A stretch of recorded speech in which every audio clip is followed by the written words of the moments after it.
আসসালামু আলাইকুম ওয়া রাহমাতুল্লাহ। আমরা অনেকেই মানুষের প্রতি হিংসা করি। যারা আমাদের আশেপাশে কেউ আছেন, তারা যদি কখনো আসলে সফল হয়ে যায়, আমরা সেই সফলতাটাকে এমনভাবে ব্রিফ করতে চেষ্টা করি বা এমনভাবে সেটাকে মনোভাব পোষণ করি তার সফলতার প্রতি, যে আমাদের মধ্যে একটা হিংসা তৈরি হয়। কখনোই তার সফলতা আমরা সহ্য করতে পারি না। আসলে এই মনোভাব যদি আপনার হয়ে থাকে, তাহলে সারা জীবন আপনাকে হিংসা করে কাটাতে হবে। কখনোই আপনি সফলতা খুঁজে পাবেন না।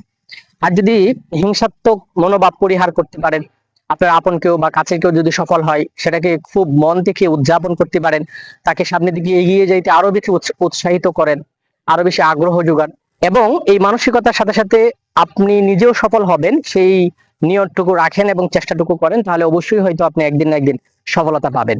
তাই সফলতা যদি পেতে চান, তাহলে কখনোই অপরের সফলতায় হিংসা না করে, অপরের বিরোধিতা না করে নিজ চেষ্টায় এগিয়ে যাওয়ার চেষ্টা করুন। আরেকজনের প্রতি সহযোগিতামূলক মনোভাব পোষণ করবার চেষ্টা করুন। আসসালামু আলাইকুম ওয়া রাহমাতুল্লাহ।